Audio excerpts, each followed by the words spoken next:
Gjithçka filloi vite më parë, duke mbledhur objekte të vjetra, copës të kujtimesh që shumë kush do t'i harronte. Dal nga dal çdo gjë mori vendin e vet në një dhomë të shtëpisë së vjetër që sot është kthyer në një muze etnologjik të gjallë.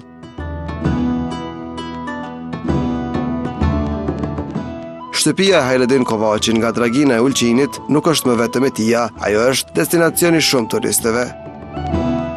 Po ne dëshira, si thonë, dashuria për anën e malit ka bërë që unë dhe familja ime jemi përpjekur që t'i ruajmë sendet e vjetra, eksponatet e vjetra, aq sa është mundur sepse janë pjesë të kulturës. Dhe po na ik për çdo ditë prej duarve kultura. Sendet e vjetra prej termetit të vitit 1979, ato pothuajse janë dëmtuar, shkatruar, por ne kemi arritur që t'i ruajmë disa dhe me fanatizëm t'i ruajmë dhe t'i përsjellim gjeneratave të reja, se kjo është kultura jonë, është mënyra e jetesës, se si kanë jetuar njerëzit përpara, pra që na dallon prej tjerëve, por njëkohësisht edhe na pasuron. Por nuk është lehtë, sepse si thuaj duket vetja sikur lyps të shku shtëpi në shtëpi me lyp gjanat vjetra.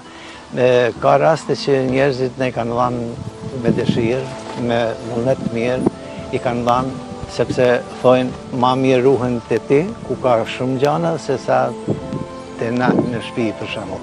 Mirë po, megjithëse në kohë të fundit ka fillu pak kjo punë me njerëzit me hezitu me dhanë. Po thotë jo, pa ruje thotë dhonë për vete. Kjo është gjë e mirë. Domethënë kemi arritë që me sensibilizu njerëzit që gjana e vjetër nuk bën me hedh.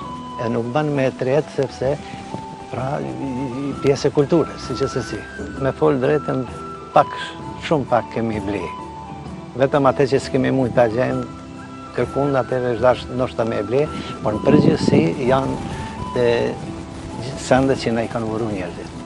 Sepse ma mirë pra thojnë që rrinë në muzen tanë, që e sheh gjithë kush, sepse në shtëpinë time. Ka dhe kësi njerëzish,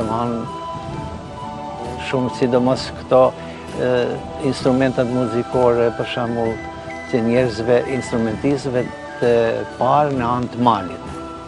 Se, për shembull, ju e pat aty harmonikën e Fiqo David. Aja e ka pru me plot dëshirë dhe ka thënë këtu është vendi për harmonikë teme, se e shohin gjithë njerëzit, e shohin prej fëmijëve të shkollave që vinë në mënyrë të organizuar me vizitu muzeun, e deri te turistat e huaj që vinë, sepse unë i prezantoj për shembull se instrumentisti i parë në anë të malit, fotografi i parë në anë të malit në Durreta, për shembull, ose violina e Pajignuzit. Ta kanë qenë njerëzit që kanë bë aheng ose dyzen në përdasmet tona, s'kemi pasur më të mirë. Pikërisht ato është vlera e këtij muzeut interesant, sepse është në taprakun e shtëpisë vjetër të Haxhi Zenelit, gjyshit tem. Se ne jemi të ardhur prej fshatit Sun këtej, por Haxhi Zeneli është gjyshi jem, edhe këtu janë temelet e shtëpisë, këtu është edhe pusi i vjetër, këtu ka qenë avullia e rrethuar me shtëpia. Domethënë, të gjitha këta janë të moshës diku që në rreth 150 vjet. Domethënë, është mjaft e moçme shtëpia edhe rrethina këtu, sepse ka përpjekje që disa njerëz më kanë thënë që këto eksponatet e vjetra apo me i çu një muzeu etnografik që do të bëhet gjoja në anë të malit këtu në Katërkohë. Mirë po ka për këtë flitet rreth 30 vjet edhe nuk u bë akoma. Edhe u kam thënë që respekt për muzeun etnografik, por unë sendet e mia nuk i lëvizin prej këtu, sepse këtu është themelit e shtëpisë, unë nuk mund t'i çoj në muzej atje. as pusin, as vëllin. Pra, për atë kanë vlerë këta. Edhe mendoj që dita ditës po merr formën e një muzeu të mirë fill, që një ditë ndoshta do të vinë edhe më shumë vizitorë të vizitojnë. Sepse planet janë shumë, por mundësitë janë të vogla. Neve nuk na kanë imu kërkush deri tash, e kemi bërë me forcat veta, përveç disa individëve që kështu lajnë, si më thanë, diçka. Por në institucionet nuk kanë ndihmuar deri me tani. Se kam plan edhe me fuzionu, edhe me ba, edhe biblioteken me kenë e disponueshme për të gjithë ata të interesuar që janë për libra. Se kam plot libra, revista, fotografi e ndryshme për e qysh kohën studentore, por që një ditë do të vinë momenti edhe ata të eksportohen. Por 60 vjeçari nuk u ndal me kaq. Shtëpinë e tij e ktheu në një hapësirë ku historia nuk shihet veç në raft, por edhe shijohet në pjatë. Në një kënd të vogël në oborrin e tij servohet ushqim tradicional i anës së malit. Aty ku nuk shijon thjesht ushqim, por përjeton një copë tradit. Turistat e huaj ishin edhe shprehen dëshirën me provu edhe sene ushqime tradicionale. Prandaj ne filluam edhe me ushqime tradicionale, simas kërkesave që vinë njerëzit, mbajmë edhe ushqime tradicionale. E ko ka të mirën kjo? E ka të mirën se ruhen edhe ato ushqime të ralla që gatuhen në shtëpitë tona. Do të ruhen. Se ushqime tradicionale nuk kenë në restorante, në uqin ose me tutje për shembull.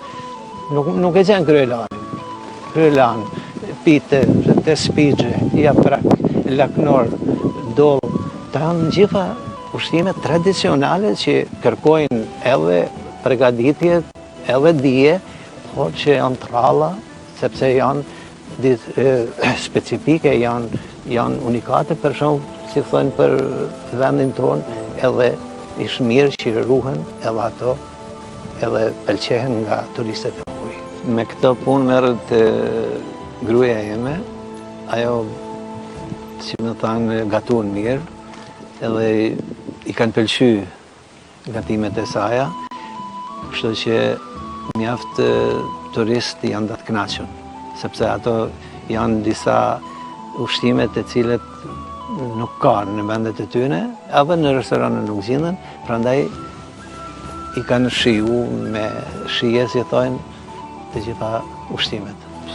Nuk do të quaj restoran, sepse nuk jemi të gatshëm të presim për ditë në safir, vetëm sipas porosive. Kush porosi, kush ka ndonjë datë veçantë ose diçka, vjen familjarisht edhe aktohen. Sepse këtu ka fillu për shembull të organizohen edhe manifestime të ndryshme kulturore, si për shembull dita botërore e poezisë, përurime librash, pastaj java e letërsisë shqipe në Malzi, që ka qenë.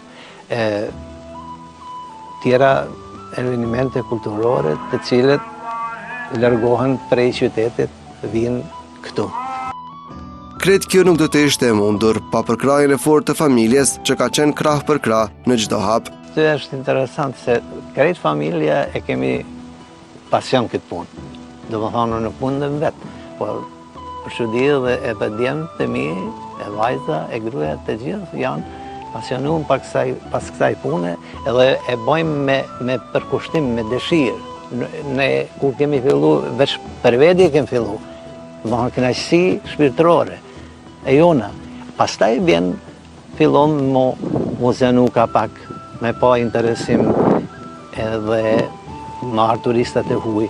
Pa e për ne të gjitha kanë vlerë, si më thonë, se cila në mënyrën e vetë, por ma tepër jemi fokusuar në rujtjen e etnosit. Do më thonë, gjanat vjetra të cilat kanë bënë me anën e malit, me këtë rrëthin, e pastaj jemi zenuve ma gjërë. Por këto senet e vjetra të anës malit veglat pune, enë shtëpiake, të gjitha këto janë karakteristike për këtë anë. Pastaj kemi edhe sënë tjera, kemi edhe armë të vjetra, kemi pare të vjetra, kemi pulla postale, kemi se cila e ka vlerën e vetë, por nuk janë fort të rëndësishme, si më thënë, sikur një gjallë që është përdor, është punu edhe përdor në anë të malit. Dhe më thënë, në radhë parë e të nosin në anë të malit, e pastaj edhe me tutje.